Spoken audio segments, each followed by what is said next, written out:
Programme میں خوش آمدید. میں ہوں سلمان حسن. ساتھ موجود ہیں مجیب الرحمان شامی صاحب. ناظرین, آج قومی اور بین الاقوامی منظرناموں پر بڑی اہم ڈرامائی پیش رفت ہوئی ہے, جس میں سے ایک تو یہ کہ جو پاکستان اور افغانستان کے درمیان یا افغان طالبان کے درمیان جو مذاکرات جاری تھے استنبول میں, وہ ختم ہو چکے تھے, اعلان ہو چکا تھا, لیکن اس میں اچانک ایک ڈرامائی پیش رفت ہوئی, اور وہ ایسے کہ جو وفد تھا پاکستانی وہ ایئرپورٹ کے رستے پر تھا, جا چکا تھا, لیکن اس کے بعد اسے وہاں سے واپس بلا لیا گیا. اب استنبول میں ہی ہے. یہ کیا وجہ بنی, کس کے کہنے پر جو ہے یہ وفد واپس آیا, اور اب ہم کیا امید رکھیں؟ تو ایک تو یہ جو ہے ڈیولپمنٹ ہوئی ہے. پھر جو خیبر پختونخوا کے وزیر اعلیٰ ہیں, ایک تو یہ کہ آج انہوں نے کچھ گفتگو کی ہے, اور خاص طور پہ جو گلے شکوے کیے ہیں وہ بھی آپ کو دکھاتے ہیں, لیکن کے پی کابینہ کے کچھ ممکنہ نام جو ہیں وہ بھی سامنے آ گئے, تو وہ بھی ڈیڈ لاک تھا. اور خان صاحب نے کہہ دیا تھا کہ بھئی آپ اپنی کابینہ بنا لیں, تو اب انہوں نے خان صاحب اور جو کنڈی صاحب ہیں گورنر, ان کے مشورے پر, یعنی ان کے مشورے کے بعد اب انہوں نے ایک چھوٹی کابینہ بنانے کا فیصلہ کر لیا ہے.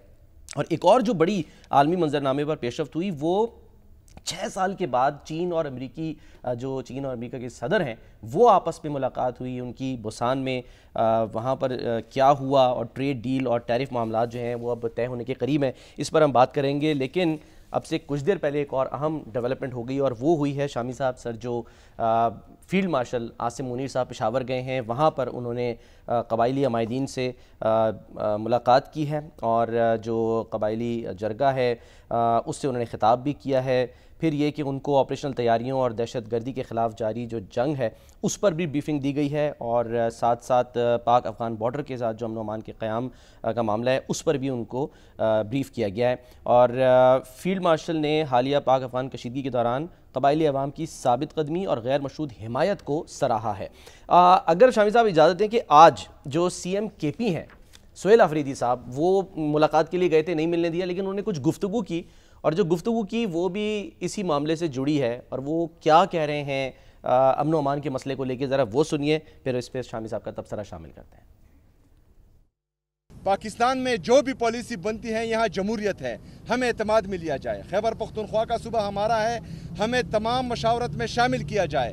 اگر فرض کریں اس کے بعد کوئی پالیسی بنے گی تو اس کے مثبت اثرات ہوں گے, منفی اثرات نہیں ہوں گے. 2004 سے لے کر آج تک جتنی بھی پالیسیاں بنی ہیں بند کمروں میں بنی ہیں, نہ ہی آپ کے ملٹری آپریشن جو ہیں کام آ رہے ہیں, نہ ہی آپ کے انٹیلیجنس بیسڈ آپریشن کام آ رہے ہیں.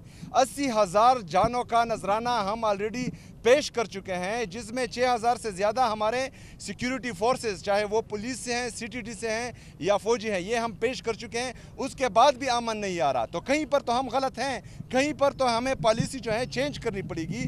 تو اگر ہم فرض کریں یہ بات کرتے ہیں تو پھر ہم پر الزامات لگائے جا رہے ہیں کہ ہم کسی اور سائٹ پر ہیں. ہم صرف اور صرف پاکستان کے ساتھ ہیں. شامی صاحب, اس تناظر میں یہ جو دورہ ہے یہ کتنا اہم ہے؟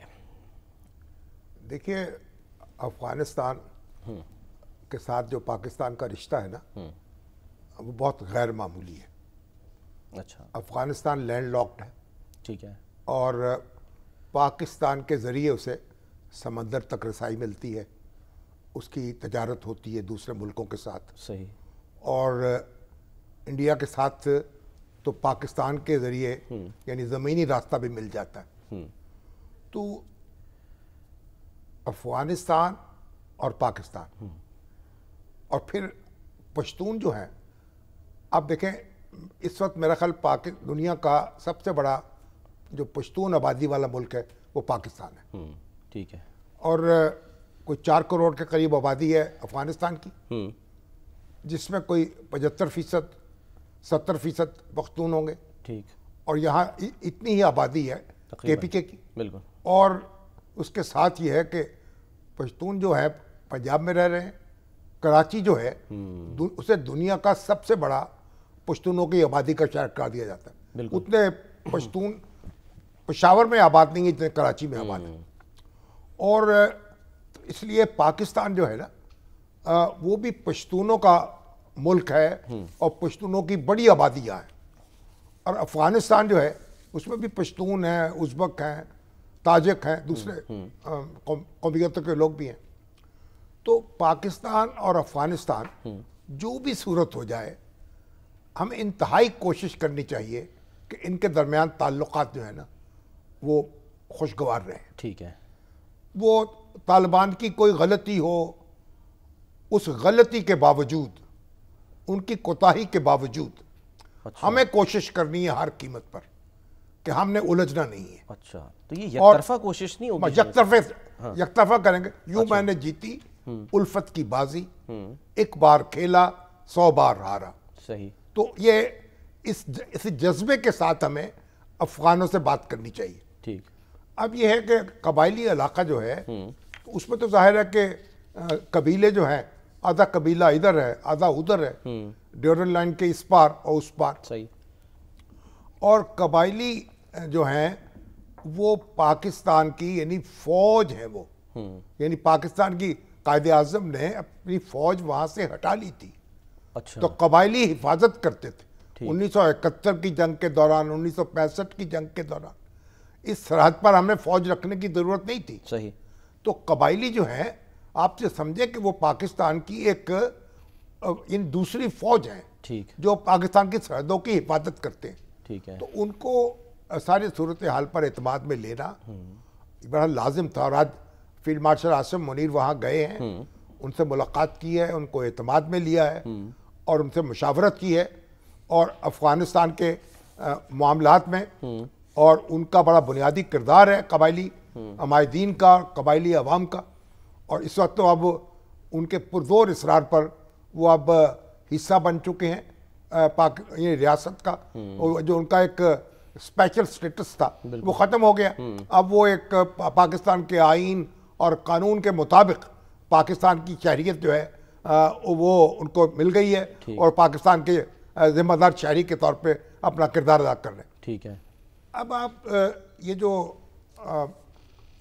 یعنی ہم کہتے ہیں نا، جو ہمارے سی ایم ہیں سہیل آفریدی، اب یہ جب پہلے ایک میٹنگ ہوئی تھی وزیر اعظم شہباز شریف نے طلب کی تھی، جی اور این ایف سی سے متعلق، جس میں وہ گئے نہیں تھے. اس میں وہ گئے نہیں تھے. وہ کہہ رہے ہیں کہ مجھے بلایا ہی نہیں تھا. نہیں، اس میں بھیجا انہوں نے، ان کو تو بھیج دیا اپنے مشیر خزانہ کو، اور اس کے بعد بلایا کیوں نہیں تھا؟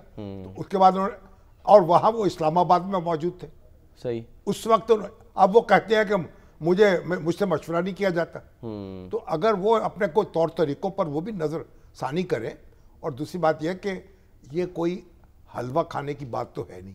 ٹھیک ہے. یہ تو معاملات کو سلجھانے کا مسئلہ ہے، اور معاملات کو سلجھانے کے لیے ہمیں ہر شخص سے تعاون کرنا چاہیے. صحیح ہے. ہر ادارے سے تعاون کرنا چاہیے.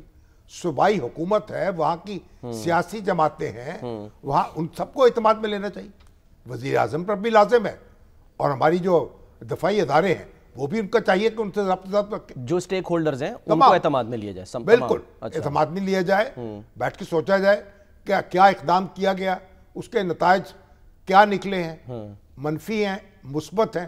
زیادہ ہم آگے گئے ہیں تو پیچھے ہٹے ہیں، آگے کیوں نہیں جا سکے، پیچھے کیوں ہٹنا پڑا. یہ ساری باتیں جو ہیں ہمیں یعنی ایک دوسرے سے کوئی حجاب کی ضرورت نہیں ہے. اب جو یہ ملاقات آج ہوئی ہے فیلڈ مارشل صاحب کی، اور جو وہاں خطاب کیا جرگے سے شامی صاحب، اس سے کچھ تسلی تشفی ہوگی آپ کے خیال میں؟ ہونی چاہیے، یہ سلسلہ جاری رہنا چاہیے. اچھا. یہ ہمارے وزیر اعظم کو بھی یہ سلسلہ شروع کرنا چاہیے. اور بھی ہمارے سہیل آفریدی صاحب تو یہ کہہ رہے تھے کہ میں جرگہ کر رہا ہوں، جگہ جگہ جاؤں گا اور ساری سیاسی جماعتوں کو اکٹھا کروں گا. تو ابھی تک تو اس کا آغاز انہوں نے نہیں کیا، انہوں نے جلسے شروع کر دیے. فیلڈ مارشل صاحب نے کر دیا، انہوں نے تو ملاقات کر لی اسٹیک ہولڈر کو. اب سارے اسٹیک ہولڈر سے ملنا چاہیے، بار بار ملنا چاہیے. اچھا. مشاورت کرنی چاہیے. بھائی آپ وہ کہہ رہے ہیں کہ جی جو انٹیلیجنس بیسڈ آپریشن ہے وہ زیادہ نتیجہ خیز نہیں ہو رہے. ہاں، وہ کہہ رہے ہیں کہ ہو تو رہے ہیں لیکن امن قائم نہیں ہو رہا. ان کا گلہ یہ ہے بھائی نتیجہ خیز کیوں نہیں ہو رہے، کیا مسئلہ ہے، جائزہ لیا جائے اس بات کا. اچھا. کہ کیا ان کی بات میں وزن ہے یا وہ سیاسی بیان بازی کر رہے ہیں. تو یہ بھی ہوتا ہے نا بعض اوقات کہ آپ صرف برائے بیان دیتے ہیں. تو بہرحال یہ ایک گمبھیر مسئلہ ہے، ایک اہم مسئلہ ہے، اس کو ہم چٹکیوں میں نہیں اڑا سکتے. اور آج اس لیے ہمیں وسیع تر مشاورت کا اہتمام کرنا چاہیے، اور خود وزیر اعظم بھی اس میں پیش قدمی کریں، اور جائیں کے پی کے میں، قبائلی عمائدین سے بھی ملے، وہاں کی سیاسی جماعتوں سے بھی سر ملے۔ لیکن اگر قبائلی عمائدین سے مل رہے ہیں اور سی ایم کے پی کو اعتماد میں نہیں لیتے، ان کے ساتھ ملاقات نہیں ہوتی، تو ان کا گلہ تو اپنی جگہ موجود رہے گا۔ وہ تو یہ کہہ رہے ہیں نا، آج بھی کہہ رہے تھے کہ جی ایک بندہ آتا ہے آپریشن شروع کرا دیتا ہے، دوسرا آتا ہے ختم کرا دیتا ہے، پھر الزامات لگتے ہیں کہ جی دہشت گردوں کو کون لے کر آیا یہاں پہ۔ وہ تو ایک صرف بیان بازی ہے نا، ایسا تھوڑی ہے۔ ایک ان کو اعتماد میں یہ ضروری ہے کہ وہ ہر اس کے اندر وہ موجود ہوں میٹنگ میں، ان کو یعنی اگر ان کو بلائیں تو کور کمانڈر سے بات چیت ہو چکی نا ان کی، ہاں جی، تو پھر وہ تو آفیشیل کہہ رہے ہیں مبارکباد دینے آئے تھے، کوئی بات نہیں، ان کے ساتھ بھی مشاورت ہونی چاہیے۔ مشاورت کسی سے بھی کوئی گریز نہیں کرنا چاہیے۔ اچھا، اور یہ ہمارے بڑا مسئلہ ہے، زندگی اور موت کا مسئلہ ہے ہمارے امن کا مسئلہ ہے۔ امن ہمیں چاہیے ہر قیمت پر، اپنے ہمسایوں سے اچھے تعلقات چاہیے۔ ایک دشمن ہمارا، میں تو بھارت کو بھی دشمن ملک قرار نہیں دیتا اس طریقے سے، کیونکہ وہاں بھی لوگ بہت موجود ہیں جو پاکستان سے اچھے تعلقات کے خواہاں ہیں۔ تو سر نہیں ہے نا، وہ تو سرکار ہو سکتی ہے نا وہاں کی ہمیں حکومت۔ دشمن نہیں بنانے ہیں نا، ہمیں دوست بنانے ہیں۔ اور یہ اگر افغانستان سے ہماری لڑائی ہوتی ہے تو سب سے زیادہ جو اس کا خوش ہوگا وہ کون ہوگا؟ ہندوستان۔ تو ہمیں یہ بھی دیکھنا ہے نا۔ اچھا، تو اپنا کوشش کرنی چاہیے، جو جتنی بھی کوشش ہو سکتی ہے آگ بجھانے کی۔ اب بات چیت پھر دوبارہ شروع ہو رہی ہے، جی ہاں سر، یہ بھی کچی خبر ہے، لیکن بہرحال فیلڈ مارشل عاصم منیر نے بہت اچھا اقدام کیا ہے، وہاں پہنچے ہیں اور انہوں نے ملاقات کی ہے لوگوں سے، ان کی باتیں سنی ہیں، مشاورت کی ہے۔ اس سے امید ہے اس سے بہت ایک اطمینان ہوگا وہاں، اور یہ سلسلہ جاری رہنا چاہیے۔ اچھا، اب یہ جو کہہ رہے ہیں کہ سی ایم کے پی کے جی یہ کے پی جو ہے یعنی خیر پختونخوا لیبارٹری نہیں ہے، غیور پختونوں کا صوبہ یا بھیڑ بکریاں یا کیڑے مکوڑے نہیں ہے، یہ سخت۔ تو یہ جو لوگ وہاں نشانہ بن رہے ہیں، جو شہید ہو رہے ہیں، وہ کہاں کے رہنے والے ہیں؟ وہیں کے رہنے جن پر حملے ہو رہے ہیں، جن کو خودکش بمبار جن کو ٹارگٹ کر رہے ہیں، کبھی ان کے اوپر یعنی وہ طرح طرح کے دھماکہ خیز یعنی وارداتیں ہوتی ہیں، وہ کون کر رہا ہے؟ ان کو یہ بھی تو خیال کرنا چاہیے نا کہ یہ جو پشتون ہی تو نشانہ بن رہے ہیں، ہاں جی، اور جو وہاں سے سرحد پار سے آ رہے ہیں دار انداز، وہ کس کو نشانہ بنا رہے ہیں؟ عام شہریوں کو، ظاہر سی بات، عام شہریوں کو، پشتونوں کو، وہاں کے پولیس والوں کو، وہاں کے فوجیوں کو۔ تو اس لیے ہم یہ کیسے کہہ سکتے ہیں کہ ایک بالکل آپ بے سروپا گفتگو کیسے کر سکتے ہیں؟ تو یہ ان کو چاہیے کہ یہ زیادہ باتیں پبلک میں کرنے کی بجائے اور اداروں سے رابطے رکھیں اور مشاورت کا اہتمام کریں، اور اس کے بعد معاملات کو آگے بڑھائیں اور نتیجہ خیز بنائیں، اس میں اپنا کردار ادا کریں۔ ٹھیک ہے۔ اچھا شامی صاحب، اب کیا مطلب ایک ذہن میں سوال آ رہا ہے کہ آج یہ جو ملاقات ہوئی کہ خدا نہ خواستہ ہم کسی جنگ کی طرف تو نہیں جا رہے؟ یعنی کوئی جو مذاکرات ناکام ہوئے، ٹھیک ہے خبر آئی کہ اس پہ ہم نے بات بھی کرنی ہے، اس کے بعد اعلان جنگ ہو جائے گا کیا؟ یہ سوال ہے نا۔ آپ افغانستان کا تو جغرافیہ پتہ ہے نا آپ کو، افغانستان تو اس طرح کی جنگ کر نہیں سکتا جس طرح کی جنگ یعنی آپ ہندوستان کے ساتھ کر سکتے۔ صحیح، تو وہاں تو پھر وہی ہوگی کہ وہاں سے دار انداز آئیں گے، خود کچھ حملہ آور آئیں گے، دہشت گرد آئیں گے۔ تو ہمیں اس جھمیلے میں پڑنے کی ضرورت کیا ہے؟ ہمیں آخری حد تک جانا چاہیے امن کے لیے، حالات کو بہتر بنانے کے لیے، اور یہ زبان سے لفظ جنگ نکالنا ہی نہیں چاہیے افغانستان کے حوالے سے۔ اچھا، افغانستان جو ہے اس کو بھی ناقابل تلافی نقصان پہنچے گا، اور ہمیں بھی ظاہر ہے جو نقصان پہنچے گا وہ شدید ہوگا۔ ٹھیک ہے سر، خواجہ آصف صاحب جو ہیں انہوں نے العربیہ ٹی وی کو انٹرویو بھی دیا، کچھ جو ہیں وہ گفتگو انہوں نے کی ہے، میں کوئکلی دکھا دوں کہ انہوں نے جو ہے وہ کیا فرمایا، اور پھر اس پر بھی ہم بات کرتے ہیں۔ خواجہ آصف صاحب کیا فرما رہے ہیں اس پہ؟ شامی صاحب میں کوئی بریک لے رہا ہوں، بریک کے بعد ہم اس پہ بات کریں گے، واپس آتے ہیں اس بریک کے بعد۔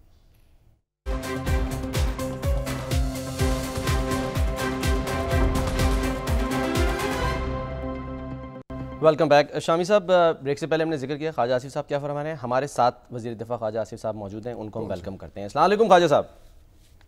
جی وعلیکم السلام جناب۔ خواجہ صاحب یہ فرمائیں کہ یہ جو مذاکرات ختم ہو گئے تھے ترکی میں، اور اس کے بعد پھر دوبارہ آغاز ہو رہا ہے، تو ایسی کیا پیش رفت ہوئی کہ دوبارہ میز سجا دی گئی ہے؟ سر میں آپ کو ایکسپلین کرتا ہوں۔ ہمارے جو ساتھی ہیں یا دوست جو ہیں جو بیچ میں سازشی کا کردار ادا کر رہے ہیں، دونوں ہمارے بڑے عزیز دوست ہیں، تو وہ انہوں نے لیٹ جب ہماری ڈیلیگیشن جو ہے وہ ایئرپورٹ پہ چلی گئی ہوئی تھی، وہ انتظار کر رہے تھے فلائٹ کا کہ واپس آئیں، انہوں نے کہا کہ آپ واپس آ جائیں تو let's give it another shot, ایک اٹیمپٹ اور کرتے ہیں. ٹھیک. تو ہم ان کے جو تعلقات یا ان کی جو بھروسہ ہے ان کے اوپر جو ہے پھر ہم واپس چلے گئے. تو آج پاکستانی وقت کے مطابق جو ہے 2 بجے دوبارہ شروع ہوئے مذاکرات جو ہے، جو کو 3 گھنٹے 3.5 گھنٹے جاری رہے. ابھی اس وقت جو ہے نا وہ جو ہمارے ثالث ہیں وہ ان سے بات کر رہے ہیں. ہم نے اپنی جو پوزیشن ہے وہ کلیئرٹی کے ساتھ کنوے کر دی ہوئی ہے اور وہ ان سے بات چیت کر رہے ہیں کہ بھئی یہ ایک پوزیشن ہے تو اس کے اوپر جو ہے ایگریمنٹ فائنلائز ہو سکتا ہے. ابھی وقفہ ہے یا تعطل ہے؟ وقفہ ہے. اچھا، اور سیم وہی وقت ہے خالد صاحب، یہ بھی فرمائیے گا. ہاں، اور دوسرا یہ کہ اس میں کیا افغان حکام کی طرف سے بھی یہ کہا گیا کہ جی مذاکرات کیے جائیں؟ جی انہوں نے بالکل جو ہے ہمارے جو ثالث ہیں انہوں نے کہا کہ دیور آن بورڈ جس وقت ہمیں اپروچ کیا گیا ہے کہ وہ کرنا چاہتے ہیں، بات چیت کرنا چاہتے ہیں. اچھا، تو obviously اگر وہ بات چیت نہیں کرنا چاہتے ہوتے تھے تو ہمیں ثالث کیوں کہتے کہ جی آپ واپس آ جائیں اور بات کریں جو ہے. تو یہ سچویشن ہے. ہمارا جو نقطہ نظر ہے وہ یہی ہے، ایک ہی پوائنٹ پر ہے. جی ایک ہی پوائنٹ پہ ہے کہ ان کی سرزمین جو ہے وہ ہمارے خلاف استعمال نہیں ہونی چاہیے. یہ ایک ایکٹ آف اگریشن جو ہے تصور ہوتا ہے جب بھی ادھر سے ہوتی ہے اور ہم اس کو رسپونڈ کرتے ہیں، اور آئندہ بھی اگر ان کی سرزمین سے ہمارے اوپر حملے ہوئے یا وہاں سے تشکیلیں بھیجی گئیں تو that will be considered as an act of aggression against Pakistan, اور اس کو ہم رسپونڈ کریں گے. تو یہ جو افغان حکومت ہے یہ بے بس نظر آتی ہے یا یعنی کچھ کر نہیں پا رہی یا کرنا نہیں چاہتی؟ دیکھیں یہ جو شامی صاحب آپ کی تو اس عمر گزری ہے اس دشت کی سیاہی میں، میں بڑا پرانا آپ کا مرید ہوں. یہ لوگ جو ہیں افغان جو ہیں، یہ ان کا جو بھی اس وقت ارینجمنٹ ہے قندھار میں یا کابل میں، اس میں بہت سی ڈفرینٹ مختلف سوچ کے لوگ جو ہے اکٹھے ہوئے ہیں. اور یہ ایک ہوتا ہے نا، ایک آپ کہہ سکتے ہیں ایک اکائی ہو، تو یہ اکائی نہیں ہے. اکائی ہو تو نیگوشیشن کرنی جو ہے آسان ہو جاتی ہے، اور بعض اوقات جو ہے یہ اکائی جو ہے اگر ہو بھی تو ظاہر نہیں کرتے تاکہ ان کی لیوریج جو ہے نا یا ان کا جو ایک بوجھ جو ہے وہ قائم رہے کہ جی فلانا نہیں مانتا اور فلانا نہیں مانتا. یہ بھی ایک بڑا ایک پرانا حربہ ہے نیگوشیشن کے اندر جی، کہ جی جائیداد بیچنی ہو یا سودا کرنا ہو کہ جی ابا جی نہیں مانتے اور اب اما جی نہیں مانتے. تو یہ اس قسم کے وہ ٹیکٹکس استعمال کرتے ہیں، لیکن یہ ایک ایسا آ گیا ہے موڑ آ گیا ہے کہ مرحلہ آ گیا ہے کہ وہ کابل والوں کو بھی یہ سوچنا پڑے گا کہ ہم اپنے تعلقات جو ہیں ترکی کے ساتھ بھی ان کے بڑے اچھے تعلقات ہیں، اور جو ہے جہاں تک قطر کا تعلق ہے تک قطر تو ان کے جو ہیں وہ آپ دیکھ لیں کہ دو ہمارے ادھر اس وقت بھی اور اس سے پہلے جب امریکہ یا نیٹو کی جنگ تھی اس وقت بھی جو ہے قطر نے ان کو جو ہے ایک پناہ دی ہوئی تھی ادھر جو ہے، اور آج بھی ان کے وہاں پہ تعلقات ہیں، وہ ان کو سپورٹ بھی کرتے ہیں ہر لحاظ سے. خالد صاحب آپ نے ٹویٹ کیا تھا خالد صاحب کہ جی طالبان رجیم اپنی قابض حکمرانی برقرار رکھنے اور جنگی معیشت کو بچانے کے لیے افغانستان کو ایک اور تنازع میں دھکیل رہا ہے. پاکستان کا سٹانس کیا ہے کہ یہ جس سے مذاکرات اب کر رہے ہیں یہ قابض لوگ ہیں؟ اگر ہیں تو پھر ان سے مذاکرات کیوں ہو رہے ہیں؟ یہ ایک ڈی فیکٹو حکومت ہے، ڈی جور حکومت نہیں ہے. یعنی ایک حقیقت میں یہ وہ تو ڈینائی تو نہیں کر سکتے نا کہ ان کی پریزنس ہے اس وقت کابل میں، اور ایک بڑے رقبے کے اوپر ان کا قبضہ بھی ہے، ریٹ بھی ہے ان کی، لیکن ڈی جور جو ہے قانونی طور پہ تو یہ ابھی تک کوئی ان کا کوئی سٹیٹس نہیں ہے. انہوں نے ایک وہاں پہ جو لوگ تھے، اشرف غنی کی حکومت تھی یا جو بھی تھے، ان کو ڈیفیٹ کیا، جن کی بیک کے اوپر نیٹو تھی ان کو ڈیفیٹ کیا، اور ڈیفیٹ کر کے تو یہ ان کو ریپلیس کر دیا ہے. لیکن ایک جو کہتے ہیں نا آپ، ایک اخلاقی اور قانونی اور آئینی جواز تو ابھی بھی ان کو نہیں ملا ہوا. تو آپ مگر قبضہ کر لیں تو یہ نہیں ہے میں کہ آپ کے پاس. جی ہماری بات چیت تو ان سے ہو رہی ہے نا، فریق تو ہیں وہ، تو تھوڑے سے نرم الفاظ استعمال کرنے چاہیے ان کے بارے میں. میں تو کوئی ایسی خدا نخواستہ گستاخی تو نہیں کی میں نے. خواجہ صاحب نہیں، آپ یہ کہہ رہے ہیں گستاخی نہیں کی. سر کل ہم نے یہ رپورٹ کیا تھا ڈاکٹر فرقان صاحب نے کہ جی پہلا دن مناسب گزرا تھا، دوسرے دن تلخی ہوئی تھی جب آپ کا پیغام وہاں پر دیا گیا کہ ٹی ٹی پی کو قابو میں نہ کیا گیا تو پھر جو ہے وہ پاکستان عملی اقدامات کرے گا. اس پر ان کے چہروں کے تاثرات بدلے، یہ رپورٹ ہوا اور یہ بتائے گا کہ جی وہ وہاں سے تلخی جو ہے وہ شروع ہوئی. نہیں، یہ بات جو ہے نا، یہ جس کا بھی آپ ریفرنس دے رہے ہیں، یہ اس کی کوئی اس میں صداقت نہیں ہے. میں ان کے ساتھ میری ملاقات ہوئی، میرا ان کے ساتھ جو ہے ایک آغاز جو ہے اس کا پارلیز کا یا نیگوشیشنز کا جو ہے وہ میری موجودگی میں ہوا. وہاں پہ ان کی پوری ڈیلیگیشن تھی، ہماری تھی، قطر کی تھی، ترکی کی تھی. اور اس کے بعد کک آف جب ہوا ہے تو کسی سٹیج پہ نہیں ہوا، اور میرا وہاں پہ بھی یہ سٹینڈ تھا. اور یہ سٹینڈ ہماری جو ہمارے وطن کا سٹینڈ ہے، ہماری جو سرزمین ہے وہ وائلیٹ ہوتی ہے، اس کو یہ اس کی سینکٹری یا اس کا تقدس جو ہے اس کا احترام نہیں کرتے. تو جب ہماری سرزمین کا، ہماری مٹی کا یہ احترام نہ کریں، اور وہاں سے جو لوگ یہ بھیجتے ہیں ان کے ہاتھ جو ہے ہمارے بچوں کے خون سے رنگے ہوں، تو مجھے اتنی بھی لبرٹی نہیں ہے کہ میں اپنی زبان استعمال کروں. خواجہ صاحب یہ بتائیں کہ آپ کس حد تک اب پر امید ہیں کہ یہ معاملہ تو مثبت طور پر آگے بڑھے گا؟ میں سمجھتا ہوں کہ ایک گارڈڈ سا، بڑا محتاط سا، بہت محتاط سا آپ کہہ سکتے ہیں کہ میں آپٹمزم شو کر سکتا ہوں. کہ امید تو نہیں، مگر امید ہے تو بات کر رہے ہیں نا. اگر امید بالکل نہ ہو تو بات کرنے کی ضرورت کیا ہے؟ ٹھیک ہے، امید ہے تو بات کر رہے ہیں نا.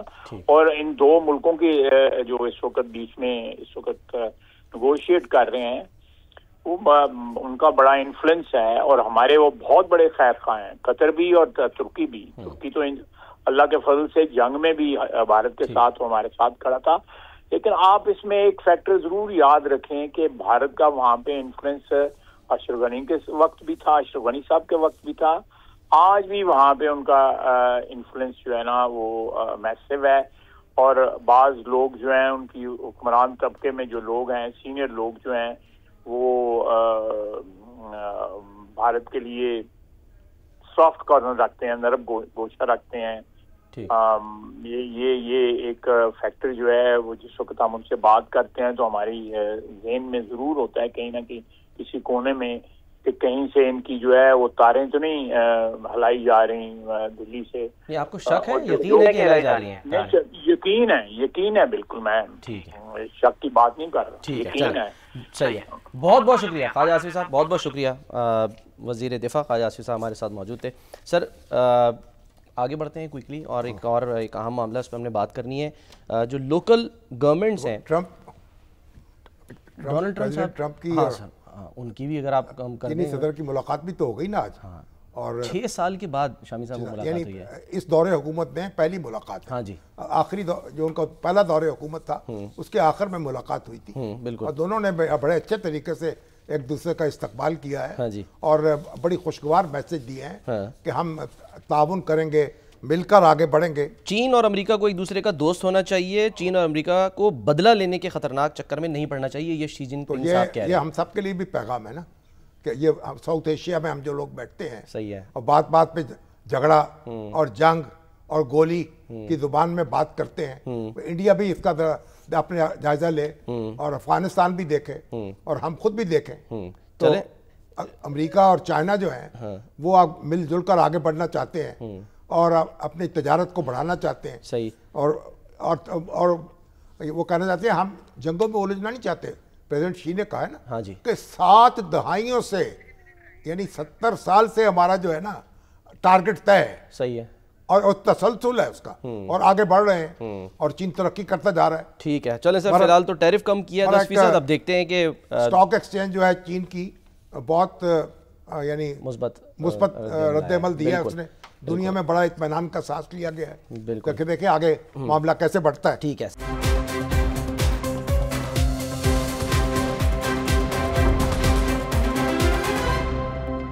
ہم نے کوئکلی بات کرنی ہے لوکل گورنمنٹ سے متعلق. وہ جو کل قرارداد متفقہ طور پہ پنجاب اسمبلی میں منظور ہوئی ہے کہ آرٹیکل 140A میں ترمیم کی جائے اور آئینی تحفظ دیا جائے مقامی حکومتوں کو. تو ہم نے قرارداد منظور کی ہے اتفاق رائے سے پنجاب اسمبلی نے. یعنی اس میں مسلم لیگ نون, پیپلز پارٹی, پی ٹی آئی تینوں جماعتوں کے لوگ شامل تھے اور انہوں نے قومی اسمبلی اور سینٹ سے یہ اپیل کی ہے کہ وہ ترمیم کر دیں تاکہ آئینی جو بلدیاتی ادارے ہیں ان کو آئینی تحفظ دیا جا سکے اور خود کار طریقے سے وہاں انتخابات ہوتے رہیں اور ان کے اختیارات جو ہیں وہ بھی طے کر دیے جائیں. ٹھیک ہے. احمد اقبال صاحب سر ہمارے ساتھ موجود ہیں, پبلک اکاؤنٹس کمیٹی پنجاب کے چیئرمین بھی ہیں, رکن اسمبلی ہیں, اور لوکل پارٹیز کا جو کوکس ہے اس کا بھی سربراہ ہے, کنوینر ہے. یہ حیران کن ہے ویسے ہمارے لیے کہ لوکل باڈیز کو تحفظ دیا جا رہا ہے, وہ بھی نون لیگ کی حکومت میں, جن پر الزام لگتا ہے کہ جی ان کی حکومت ہوتی ہے تو انتخابات ہوتے ہی نہیں ہیں. شکریہ سلمان صاحب اور شامی صاحب. تھوڑا سا میں اگر مسلم لیگ کی تاریخ پر روشنی ڈالوں تو 1946 میں جب انتخابات ہوئے تو اس وقت کی جو پنجاب مسلم لیگ تھی قائد اعظم کی, اس کا چیپٹر نمبر 10 ہے لوکل گورنمنٹ کا, جس میں مسلم لیگ نے Unionist form of local governance کو کرٹیسائز کیا اور انہوں نے اسی مینیفیسٹو میں پاکستان کا خواب بھی دیا. تو وہ جو خد و خال تھے پاکستانی ریاست کیسی ہوگی, اس میں اس بات کو ایک وعدہ کیا کہ ڈیولوشن کی جائے گی to the farthest extent possible.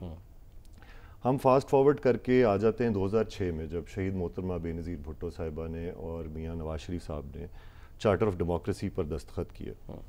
اس وقت پھر اس کمٹمنٹ کو ری افرم کیا کہ undiluted democracy, empowerment of grass roots, جس کے نتیجے میں 18ویں ترمیم ہوئی, صوبوں کو اختیارات ملے. لیکن 18ویں ترمیم ٹائم کم ہے, ہم چاہ رہے ہیں ماضی. ہاں آپ بڑا اچھا اب آپ یہ کریں, آج آپ نے جو فیصلہ کیا ہے جب تینوں جماعتیں شامل ہیں اس میں تو پھر تو کوئی رکاوٹ ہونی ہی نہیں چاہیے کہ اس کو امینڈ کر دیا جائے کانسٹیٹیوشن کو. جی آلریڈی اس وقت قومی اسمبلی میں ایم کیو ایم کی ایک قرارداد, ایک بل کانسٹیٹیوشنل امینڈمنٹ کا اسٹینڈنگ کمیٹی آن لاء کے سامنے رکھا ہوا ہے. اور میں سلمان صاحب کی بات جو انہوں نے کی مسلم لیگ نون کے حوالے سے, تو ہمارے مینیفیسٹو کا 2024 میں جو ہمارا مینیفیسٹو آیا اس کا پہلا نقطہ یہ تھا کہ ہم کانسٹیٹیوشنل امینڈمنٹ, میری گزارش یہ ہے کہ ابھی تو ایم کیو ایم جو ہے نا اس کی ریزولوشن ہے, اب تو آپ کی تینوں بڑی جماعتیں جو ہیں انہوں نے اس پہ آپ کی قرارداد جو منظور کی ہے اس پہ دستخط کر دیے. تو اب ان کے جو ارکان وہاں ہیں جو نیشنل اسمبلی میں ہیں, جو سینٹ میں ہیں, اگر یہ اس کو فالو کرے تو چاند روز میں ترمیم ہو جائے گی. اور یہی ہماری یہی منشا ہے کہ جس طرح قومی اسمبلیوں کو اور صوبائی اسمبلیوں کو تحفظ حاصل ہے, ان کے الیکشن ہر 5 سال بعد ہوتے ہیں, یہ انسٹیٹیوشنز ایک سٹیبلٹی کے ساتھ چلتے ہیں, تو 3rd ایئر آف گورنمنٹ کو بھی وہ سٹیبلٹی دی جائے اور ان کے اختیارات کا تعین اور وسائل کا تعین بھی ہو جائے. وسائل کا تعین اس پی ایف سی کو این ایف سی کے ساتھ منسلک کر کے وہیں پر یہ فیصلہ ہو سکتا ہے کہ کس ڈسٹرکٹ کو کتنے پیسے ملنے ہیں یا پی ایف سی کو آئین کا حصہ بنایا. نہیں, اب آپ کریں گے کیا؟ یعنی قرارداد آپ نے کوریئر کے ذریعے اسپیکر قومی اسمبلی کو بھیج دی, بس کافی ہو گیا. آج قرارداد قومی اسمبلی سینٹ کو ارسال ہو گئی, اسی طرح وزیر لا اینڈ جسٹس کو چلی گئی, اور اب اس کا نیکسٹ سٹیپ یہی ہے کہ پولیٹیکل پارٹیز آپس میں مشاورت کریں. ہمارا لوکل گورنمنٹ کوکس اس حوالے سے جو بھی ایفرٹ کر سکے گا ایک کنسنسس میکنگ میں, بٹ ٹائم ہیز کم کہ پولیٹیکل جو اسٹیک ہولڈرز ہیں وہ اس چیز کا فیصلہ کریں کہ عوام کو ہم نے اس اقتدار میں شراکت کیسے دینی ہے مستقل بنیادوں پر, کیونکہ ممکن نہیں ہے کہ 1500-1600 لوگ اتنا بڑا ملک جو ہے 24 کروڑ لوگوں کا اس کو چلا سکیں، یا 350 کا ایوان جو ہے وہ 12 کروڑ کا صوبہ چلا سکے، یہ اب ممکن نہیں رہا. تو آپ کو اگر جمہوری معاشرے کو بھی تشکیل دینا ہے، دس ہیز ٹو ہیپن، یہ ایک پہلا قدم ہوگا. اسی لیے تو مطالبہ ہو رہا ہے نا کہ صوبے زیادہ کیے جائیں. تو جو زیادہ صوبے کرنے کی بات ہو رہی ہے بنانے کی، گویا اس میں آپ، ہمارے جو لوکل گورنمنٹ کوکس کا موقف ہے کہ اگر ضلعی سطح پر اور سٹیز کی لیول پر مضبوط مقامی حکومتیں بنا دی جائیں گی تو نئے صوبے بنانے کی ضرورت نہیں پڑے گی. اچھا، یہ تو پھر آپ دیکھتے ہیں کہ آپ عملی طور پر کیا اقدام ہوتا ہے. کیا امید ہے آپ کو کب تک جو ہے یہ اس پہ قانون سازی جو ہے وہ ہو سکتی ہے؟ اس پر اب دیکھیں نا، ایک شنید ہے کہ آئینی ترمیم آ بھی رہی ہے، تو ہماری کوشش ہوگی کہ اس آئینی ترمیم کے مسودے میں لوکل گورنمنٹس کو، وہ کب آ رہی ہے؟ نہیں میرے علم میں تو نہیں ہے، لیکن نہیں بہت ساری باتیں آپ ہی خبر دے رہے ہیں شاید آپ ایک نئی ایک آئینی ترمیم کی ڈسکشن ہو رہی ہے. اور اگر نہیں بھی ہو رہی تو ایک آلریڈی آئینی ترمیم کا bill standing committee on law and justice national assembly میں موجود ہے، جہاں پہ ساری جماعتیں موجود ہیں. ٹھیک ہے، آئی تھنک اس پہ سیریس ڈبیٹ ہونی چاہیے. سارے پارلیمانی پارٹیز کے لیڈرز کو، ساری پولیٹیکل پارٹیز کو اپنی ان پٹ دینی چاہیے، تاکہ یہ جو ہماری ریاست کا یا وفاق کا جو کھوکھلی بنیاد ہے، میں یہ کہوں گا یہ ایک 3 ٹیئرڈ یعنی 3 منزلہ مکان ہے، جس کی گراؤنڈ سٹوری جو ہے وہ کھوکھلی ہے، خالی ہے اور ٹوٹ پھوٹ کا شکار ہے، اس کو اب فکس کرنے کا ٹائم ہے. ٹھیک ہے، بہت بہت شکریہ سر. پروگرام کا وقت ختم ہوتا ہے. ناظرین خیال رکھیے. اللہ حافظ.